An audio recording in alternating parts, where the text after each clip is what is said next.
La femme était vêtue de pourpre et d'écarlate, et resplendissait d'or, de pierres précieuses et de perles. Elle tenait dans sa main une coupe d'or remplie d'abominations et des impuretés de son corps.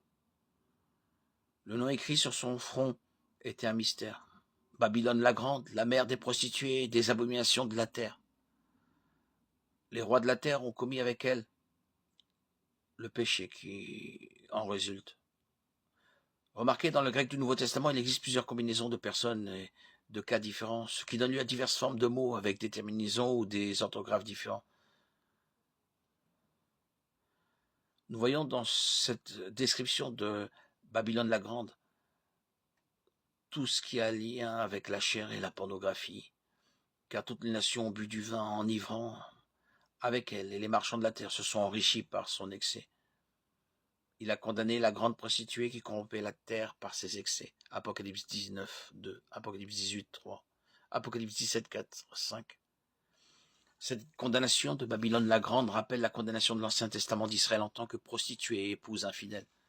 Combien ton cœur est languissant pendant que tu commets toutes ces choses. Action d'une prostituée au visage effronté. Quand tu bâtissais ton sanctuaire au début de chaque rue et que tu établissais ton haut lieu sur chaque place, en méprisant l'argent, tu n'étais pas comme une prostituée. Femme adultère qui prend des étrangers au lieu de son mari.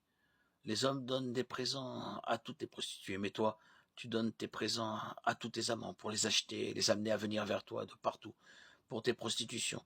Ainsi, tu te distingues de ces femmes qui se prostituent en ce sens que personne ne se prostitue comme toi, car tu donnes de l'argent et on ne te donne pas d'argent. Ainsi, tu te distingues. Ézéchiel 16, 30. Quel mal à ton cœur, dit le Seigneur l'Éternel, car tu as commis toutes ces actions, acte d'une prostituée sans vergogne. Tu as bâti ta chambre haute à chaque entrée de rue, et tu as placé ta place haute sur chaque place. Mais tu n'as pas été comme une prostituée, car tu as dédaigné le salaire. Femme adultère qui reçoit des étrangers au lieu de son mari. Les hommes donnent des présents à toutes les prostituées, mais toi, tu as donné tes présents à tous tes amants, les achetant, pour qu'ils viennent de tous côtés vers toi avec tes prostitutions. Ainsi, tu t'es distingué des autres femmes par tes prostitutions. Personne ne t'a sollicité pour te prostituer.